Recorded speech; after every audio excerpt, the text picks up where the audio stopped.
मनुष्य शरीर में दो विभाग हैं। एक है उसके सामने पुराने कर्मों का फल, अनुकूल प्रतिकूल परिस्थिति मात्र केवल आती है पुराने कर्मों के फल से, जिसको हम लाभ हानि कहते हैं, जिसको हम सुख दुख कहते हैं। और दूसरा है नया कर्म। नए कर्म के अनुसार हम अपने भविष्य का निर्माण करते हैं। पशु पक्षी देवता ये नहीं, वहां केवल क्षीण हो रहा है, पाप क्षीण हो रहा है, पुण्य क्षीण हो रहा है। यहां हमारे सामने दो परिस्थिति आती है, एक अनुकूल एक प्रतिकूल, जो हमारे पाप और पुण्य के अनुसार जो शरीर बना उसके भोगने। अब हम स्वतंत्र हैं, हम उन परिस्थितियों में पिसे नहीं। दुख आ गया है तो हम पशु की तरह उसमें डूब न जाएं, अनुकूलता आ गई तो हम पशु की तरह इतने फूल न जाएं कि प्रभु को भूल जाएं, हमारा कर्तव्य क्या है इसको भूल जाएं। प्राय ऐसा ही होता है, हर्षित हुए तो इतने हर्षित हुए कि भूल गए, और दुख पड़ा तो इतने दुखी हुए, शोकित हो गए कि जीना मुश्किल हो गया। ये अध्यात्म का प्रवेश नहीं हुआ आपके हृदय में ज्ञान का, इसलिए ऐसा है। आप कौन है समझिए, आपको कौन सी योनि मिली है। इस योनि की वंदना देवता भी कहते हैं। बड़े भाग मानुष तन पाओ, सुर दुर्लभ, देवताओं को दुर्लभ। तो भाई क्या भोग तुम्हारे पास श्रेष्ठ है जो देवताओं के पास उनको दुर्लभता। यहां का कोई बहुत अच्छा जितेंद्रीय मनोनिग्रही, वहां का थोड़ा सा एक भोग उपस्थित हो जाए तो विचलित करने की सामर्थ्य रखता है। क्या भोगों के भोगने के कारण इसको कहा गया क्या कि सुर दुर्लभ? नहीं, भगवत प्राप्ति के लिए नवीन अनुष्ठान करके, सारे संचित कर्मों को भस्म करके, और हम अपने प्रारब्ध को सहने की क्षमता प्राप्त करके इस जन्म को आखिरी जन्म करें। ये मनुष्य जन्म का भविष्य का निर्माण कैसे होगा? शास्त्र और संतों के संग से। दो पर रुचि नहीं रह गई आज की समाज की। हमारे ब्रह्म ऋषियों ने, भगवान ने जो शास्त्र की रचना की, बैठकर 10 मिनट एकांत स्वाध्याय करने की वृत्ति नहीं रह गई, क्योंकि मोबाइल ऐसी सृष्टि हो गई, सारा समय उसी में। चलो अहोभाग्य हैं जो मोबाइल से सतशास्त्रों की बातें, संतों की बातें सुनते हैं तो सदुपयोग हो जाएगा, लेकिन दुरुपयोग ना होने पावे तो सावधानी, ये आपको आगे बढ़ा देगी। सब कुछ है उसी में। अगर आपको संतों का संग मिल गया और शास्त्रों की ज्ञान भरी वार्ता सुनने को मिली, तो तुम्हें पता चल गया कि क्या करना चाहिए और क्या नहीं करना चाहिए। अब आप शास्त्र अनुशासन, गुरु अनुशासन से चलें तो आपको बल मिलेगा, अध्यात्म बल, और आप अपने मन को दुर्वासनाओं से, गलत कर्मों से बचा लोगे। गलत कर्मों से जहां बचाया और पवित्र कर्म हुए, तो पवित्र कर्म का एक प्रभाव होता है, आपका हृदय निर्मल होने लगेगा और अध्यात्म मार्ग दिखाई देने लगेगा। अध्यात्म का मार्ग अंदर प्रकाशित होता है। देखो, हमें जाना बिहारी जी है और हम बहुत दौड़ रहे हैं विपरीत दिशा में, छठी कला की तरफ, तो उस दौड़ने की प्रशंसा होगी क्या? वो अज्ञानी प्रशंसा करे, क्या बात है, कितना अपने लक्ष्य की तरफ दौड़ रहा है। नहीं, लक्ष्य तो उसका बिहारी जी थे, वो गलत दिशा में जा रहा है, उसकी दौड़ का कोई महत्व नहीं, और एक आराम से लेट लेट के जा रहा है, लेकिन बिहारी जी की तरफ जा रहा है, पूरा ऐसे पहुंच जाएगा। हर कदम उसका लक्ष्य की तरफ बढ़ रहा है, और हर कदम उसका बड़ी तीव्रता से बढ़ रहा है, फिर लक्ष्य के विरुद्ध चल रहा है। आंतरिक लक्ष्य बिना सत्संग के दृढ़ नहीं होता। कल की चर्चा में था, जैसे महान जलाशय के प्राप्त होने के बाद फिर छोटे छोटे गड्ढों का महत्व नहीं रह जाता, ऐसे ही महान भगवत आश्रय, परमात्मा आश्रय होने पर फिर अन्य आश्रय सब छूट जाता है। नाना प्रकार के पुण्यानुष्ठान, कर्मानुष्ठान, सब इनका आश्रय छूट जाता है, और जीवन में यह सब होता रहता है, लेकिन आश्रय केवल प्रभु का रहता है। मनुष्य पुरुषार्थ के लिए मिला, केवल पुरुषार्थ के लिए। 4 पुरुषार्थ रखे गए हैं, धर्म, अर्थ, काम, मोक्ष। अगर धर्म से आप अर्थ कमाएंगे तो तुम्हारे अंदर पवित्र कामनाएं होंगी, पवित्र कामनाओं की पूर्ति होगी तो मोक्ष की तरफ चढ़ पड़ोगे। और धर्म हटा दिया, केवल अर्थ आज सामने रखा जाता है। पहले क्या है? धर्म, फिर है अर्थ। धर्म की सीमा के अंतर्गत अर्थ को प्राप्त करो। अब क्या है? धर्म को एकदम हटा दिया, अब रह गया अर्थ। तो अर्थ जो कामनाएं पैदा करता है वो आसुरी भाव की करता है। तो इधर धर्म हटा, इधर मोक्ष हटा, अब 2 बातें रह गई। पुरुषार्थ तो कर ही रहे हैं, लेकिन पुरुषार्थ के प्रथम सीढ़ी और अंतिम बात 2 को हटा दिया गया है। केवल अर्थ और कामनाओं की पूर्ति रह गई। देख लीजिए आप हृदय में विचार करके, खूब अर्थ कमाएं और मनमानी कामनाओं की पूर्ति करें, उनको भोगें, तो पहला धर्म चला गया और पीछे जो परिणाम आना चाहिए मोक्ष हट गया। अब बार बार जन्म, बार बार मरण, वही दुर्गति। पुरुषार्थ के लिए मानव देह मिला है, नए कर्म करने के लिए मनुष्य शरीर स्वतंत्र है, इसमें प्रारब्ध कुछ नहीं कर सकता। आप अपने कर्तव्य को, इसमें ये नहीं कि जो होना होगा सो हो जाएगा प्रारब्ध में, ये पशुता की बुद्धि है, ये पशुओं में लागू होता है, मनुष्य में नहीं। एक असफलता हमको निराश कर दे, नहीं, 1000 असफलताएं हमको निराश नहीं करेंगे। हम अविनाशी के बच्चा हैं, एक बार हम कमर कस ले, असफलता, हर असफलता हमको सावधानी देती है, कहां चूक हो गई, कहां चूक हो गई, और हम उस चूक को सुधार कर हम आखिरी मंजिल तक पहुंचेंगे। नहीं पहुंच पाए तो मंजिल हमारे सामने आ जाएगी। इस शब्द पर ध्यान दीजिए, हम प्रभु की तरफ चले हैं तो उनके वचन याद कीजिए, नामे भक्ता प्रणश्यति। हम नहीं पहुंच पाए तो वो आ जाएंगे हमारे पास, और आना उन्हीं को पड़ेगा, हमारी इतनी चाल जोर की नहीं है, उनको आना पड़ेगा, और वो आते हैं, वो आते हैं। आप पुकारते रहिए, चिंता मत कीजिए। अब वो अंतिम विषय ऐसा तो नहीं है कि सर्टिफिकेट बन गई हो दिखा दिया जाए, नहीं, वो जाने मोरी छाती, वो हृदय जानता है, आपका हृदय गवाही होगा पर बता नहीं पाओगे। विश्वास कीजिए, जब वास्तविक बात आएगी तो बता नहीं पाओगे, उसको प्रमाण नहीं दे सकते। ये कोई डिग्री नहीं है, ये डिग्री नहीं। हाँ, बाहरी क्रियाओं को आप डिग्री बना सकते हैं। इतने दिन से भोजन नहीं पाया, इतने दिन से ये नहीं किया, ये नहीं किया, ये नहीं किया, ये सब बाहरी प्रकृतिजन्य शरीर प्राणों की वार्ता हो रही है, अध्यात्म की नहीं। अध्यात्म इनके छोड़ने की है, स्थूल सूक्ष्म कारण, और यहां सारी चर्चा स्थूल की क्रियाओं की, वो चाहे जिस रूप में हम प्रकाशित करें वो प्रकृति जन्य ही है, परमात्म जन्य आंतरिक। इनको छोड़ के आगे बढ़ना, इनको छोड़ना ही अपने में स्थित हो जाना है। बड़ा सूक्ष्म अध्यात्म मार्ग। पिछले कर्मों का फल दुख सुख रूप में आएगा, तुम्हें बदलने में प्रयोग नहीं करना अपने भजन को, आदेश हो रहा है। तुम भगवत भजन इतना बढ़ा दो कि वो दुख तुम्हें परास्त न कर पावे और सुख तुम्हें अभिमान में न लेने, इतना हर्षित ना होने पाओ कि आप मर्यादा भूल जाओ। देखो, किसी भी कार्य में जब चलो आप तो एक बिंदु रखो कि 99% तो हम विजय का प्रयास कर रहे हैं, पर 1% अगर हम असफल हो गए तो उसी समय हृदय में जोश आना चाहिए, फिर अगली बार प्रयास करेंगे। तो एक पॉइंट में आपने अपने को मजबूत कर लिया।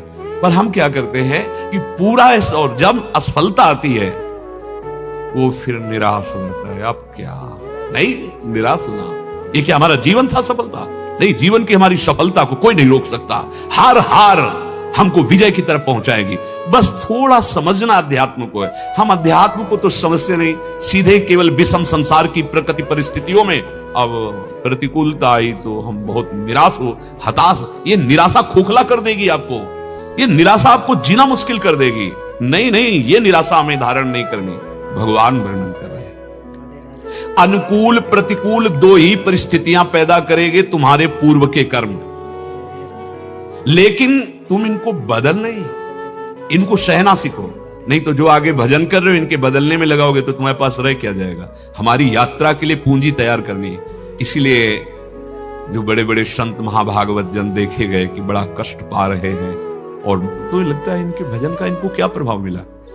3 परिक्रमा गिरिराज जी की और 108 गोपाल शास्त्र नाम के पाठ रोज करते थे एक संत भगवान। सोचो जरा क्या साधना, 108 गोपाल शास्त्र नाम और परिक्रमा 3 गिरिराज जी की, और उनको लकवा मार गए, पैरालिस क्या कहे, हाँ ऐसे आधे शरीर में। तो पूज्यपाद उड़िया बाबा हरि बाबा उस समय प्रगट रूप से विराजमान थे। जो सुना तो गए दोनों महापुरुष, और जाकर के बैठे और कहा, बाबा मुझे पता है आप संकल्प कर लो तो विश्व का पैरालिस ठीक हो जाए, पूरे विश्व का। आप इतने परम धनी हैं और आप ऐसे कष्ट को, तो बोले विनोद कर रहे हो ना, क्योंकि दोनों महापुरुष थे, विनोद कर रहे हो ना। अरे बाबा, मच्छर मारने के लिए ब्रह्मास्त्र का प्रयोग नहीं होता, ये तो शरीर में आया है भोग लेते हैं, इसके लिए भजन का प्रयोग नहीं। ये चतुर सुजान रामय भजे चतुर, ये नाशवान है, आज नहीं तो कल छूटेगा। इसके लिए हमें भजन नहीं, हमें भजन प्रभु की प्राप्ति के लिए करना है। तो कर्म फल दुख और सुख देके नष्ट हो जाएगा, अपने आप नष्ट हो जाएगा। तुम्हें अनुकूल प्रतिकूल या दुख सुख परिस्थिति में डूबना नहीं है। हम लोगों को यही कला नहीं आती। सुख आया तो फूले घूम रहे हैं, दुख आया तो इतने निराश कि कैसे समझावे इनको, इतने निराश। नहीं नहीं, निराशा हमें खोखला कर देगी, हमें मतलब जीते जी एकदम असमर्थ कर देगी। ये निराशा को छूने मत दो। सत्य वस्तु की आशा, विजय की आशा इतनी प्रबल करो कि तुम इतने अभ्यासी बन जाओ कि ये हार हेलो हम हार गए, ठीक है, हम आगे अभ्यास करेंगे, ऐसे दृढ़ बनेंगे। नहीं, ये हार विजय में बदलेगी। और अगर सत्य मार्ग में आप चल रहे हो तो विजय अंतिम हमारी ही है। हरा दिया युधिष्ठिर जी को, बड़े फूले हैं दुर्योधन आदि। 12 वर्ष का वनवास, 1 वर्ष का अज्ञातवास, महान कष्ट पाया, पर उनका क्या हुआ? पूरे वंश का नाश हुआ और विजय श्री युधिष्ठिर को मिली। निराश नहीं, हताश नहीं, हमको अपने मार्ग को समझना है। हम भारतवासी अध्यात्म को जानने वाले, अध्यात्म में स्थित होने वाले, परम धर्म में देश है। जय और पराजय ये पहलू हैं, दिन और रात जैसे है। ठीक है, हो गई, हमें फिर मजबूत बनना है। हमें निराशा नहीं और एक दूसरे को उत्साहवर्धन करना चाहिए। ये नहीं कि पढ़ाई में कोई फेल हो गया तो घर वाले उसको इतना भार दे दें कि वो अपनी हार को पूरी हार मान जाए। किसी भी विषय में, चाहे वो किसानी हो, व्यापार हो, नौकरी हो, क्रीड़ा हो, पढ़ाई हो, अध्यात्म हो, हाँ फिसल सकते हैं अध्यात्म में। अरे तुम्हारी मायाबाजी बसारी विचित्र, सुनमुनि मोहे काकी कोड़, बड़ी विचित्र माया, दैवी हेषा गुणमयी मम माया दुरत्या। अध्यात्म में भी फिसल सकता है। तो फिसल गए तो इसका मतलब हार गए, हम गिर गए, हम बेकार हो गए। नहीं नहीं, हम उस जगह को देखेंगे कि हारे तो कैसे हारे, हमारी फिसलन चूक क्या हुई, क्या हमारे अभ्यास में कमी हुई, हमारी सावधानी में कमी हुई, हम उसको सुधारे, आगे बढ़े। ये मानव देह केवल दुख सुख भोगने के लिए नहीं है। विश्वास कीजिए, आप इतने महान हैं कि दुख सुख आपको छू ही नहीं सकता। आपने दुख सुख को पकड़ रखा है। पूरे उद्धार की सामग्री भगवान ने आपके अंदर रख दी है। एक दिन बताया था कि तिजोरी अंदर है, चाबी भी अंदर है, जो आनंद की खोज कर रहे वो अंदर है, लेकिन हम बाहर ढूंढ रहे हैं। पूरे जन्म के जन्म व्यतीत होते जाते हैं, बाहर ढूंढ रहे हैं, नहीं मिलने वाला। सर्वात्मना न विसजित बहिरिंद्रियाणि, आओ अंदर आओ, आओ समाधि भीतर, चित्त न डुलाई तुझ। स्वामी जी अंदर तो आप माल भरा हुआ है। आनंद सिंधु मध्य तो वासा, तू आनंद के कण खोज रहा है, आनंद समुद्र तेरे अंदर विराजमान है। हम लोग बहुत जल्दी निराश हो जाते हैं, बहुत जल्दी फूल जाते हैं। ऐसा नहीं होना चाहिए, धैर्यवान बनना चाहिए। ये दोनों चीजें बड़े बड़े महापुरुषों के जीवन में देखी गई। स्वयं भगवान अवतार लेकर के लीला दिखाते हैं। महान अयोध्या सजी हुई है, उत्सव बधावे की धूम मच रही। क्यों? कल प्रातःकालीन चक्रवर्ती सम्राट पद पर भगवान श्री राम जी का अभिषेक होगा। भगवान ने भी सुना, तैयारियां हो रही है, सब सामग्री तैयार कर ली गई है। बड़े बड़े विप्र ब्राह्मण वेदज्ञ सब उपस्थित होकर के विधान बना रहे हैं। इधर बदला पहलू, महाराज दशरथ जी के भाग्य का पहलू बदला। कितना फूले हुए हैं दशरथ जी, बहुत प्यार सबसे ज्यादा कैकेयी जी को करते हैं, इसलिए सबसे पहले कैकेयी जी के महल में जा रहे हैं। अब यहां बदल रहा है, प्रारब्ध बदल रहा है। बड़ा विचित्र कर्म का हाल होता है। प्रारब्ध बदल रहा है महाराज का, बड़े आनंद में उमगते हुए जा रहे। जीव ही कैकेयी के भवन में, तो वहां का वातावरण देखा कि हमारे प्राणप्रिय रघुनाथ के तिलक की बात सुनकर के यहां उत्सव नहीं है, यहां सब निराश दास दासियां। महारानी कहां है? कोप भवन। कोप भवन सुनते ही जैसे धरती खिसक गई हो पैरों। कोप, क्योंकि अतिशय प्यार करते थे। कोप भवन जाने का क्या मतलब हो सकता है? नजदीक गए, देखा मलिन वस्त्र धारण किए, मानो रूस गई हो ऐसे। प्रिय, इस समय तुम्हें रूसने का अवसर? अरे तुम्हारे को राम जी तो प्राणों से भी अधिक प्रिय है। हमने देखा है कई बार कि तुम राम चर्चा करते हुए अश्रु प्रवाह करने लगती हो, और उन्हीं मेरे और तुम्हारे प्राण प्रिय राम का प्रातःकालीन राज्याभिषेक है, और तुम ऐसे मलिन वस्त्र धारण करके कोप कर रहे हो। कारण क्या हो सकता है? कारण आप है। आपने कहा था वरदान, ओ मेरा भूलने का स्वभाव है। 1 वरदान, 2 वरदान, 4 वरदान, जो तू मांगे अगर कह दे तो मैं बलपूर्वक किसी देवता का भी वध कर सकता हूं। क्योंकि इनको आमंत्रित किया जाता था, देवता अपने पक्ष में लेकर असुरों से युद्ध करते थे। महाबली थे दशरथ जी महाराज। तुम कहो किसको जीवन दान दे दे, तुम जो कहो कर दे, लेकिन इस समय उदास होने की जरूरत। हां तो सुनो, मैं 2 वरदान। श्री राम को 14 वर्ष का वनवास और भरत को इस राजगद्दी पर अभिषेक। महाराज तो मूर्छित हो गए। मेरे प्राण प्रिय राम को 14 वर्ष का वनवास, उस दशा में वो कह रहे तेरे चरण स्पर्श कर रहा, हाथ जोड़ रहा, मेरे प्राण निकल जाएंगे। तुम एक बात जो कही, सुबह होते ही भरत को बुला के राज तिलक करो, मेरे राम को बनवा। आप देखो परिस्थिति कैसे बदली। हम तुम तो क्या हैं, सोचो। भगवान के पिता का सौभाग्य और स्वयं भगवान, राज तिलक होना है सब। जो ही सूचना पहुंचती है कि पिताश्री ने याद किया, तो वहां गए, वहां दर्शन। जो बताया कि ये तो बताएंगे नहीं, ये तो ऐसे ही मूर्छित पड़े हैं आपके उसमें, लेकिन उन्होंने मुझे वचन दिया है आपको 14 वर्ष का वनवास तपस्वी वेश में किसी ग्राम नगर में नहीं जाना। 14 वर्ष विशेष उदासी भाव से। बहुत प्रसन्न हुए भगवान, मानो राज तिलक में उतने प्रसन्न नहीं हुए थे। उस समय संकोच में हो गए थे कि हम चारों भाई एक साथ प्रकट हुए हैं, फिर मेरा ही राज तिलक क्यों? सब भाइयों का राज तिलक होना चाहिए, भगवान का स्वभाव। लेकिन जे भी सुना भरत को राज तिलक को मेरा लेकिन हुआ क्या? पूरी अयोध्या और महाराज के प्राण विसर्जित हो गए। राम राम राम। हम उसी मृत्यु लोक में जन्मे हैं, हमें मानव देह मिली है। ये दुख सुख आएगा, आप इसके प्रति सावधान पहले से रहें। सुख में इतने ना भूल जाएं कि आगे दुख आने वाला है, दुख में इतने ना डूब जाएं, चिंता मत करो आगे सुख आने वाला है। और हमें तो लगता है कि ऐसे बलवान बनो कि ये सुख दुख का सदुपयोग कर लो। दुख आया है, भगवान ने कृपा की, मेरे किसी पाप का मोचन हो रहा है और हम नाम जप करके उसे सह लेते हैं। सुख आया है, उसे 4 लोगों की सेवा में बांट देते हैं। भगवान ने मुझे सौभाग्य दिया है तो 4 मिल करके उस सुख का उपभोग। अगर हम उसके भोक्ता बनेंगे तो दुख का भोग हमें करना ही पड़ेगा।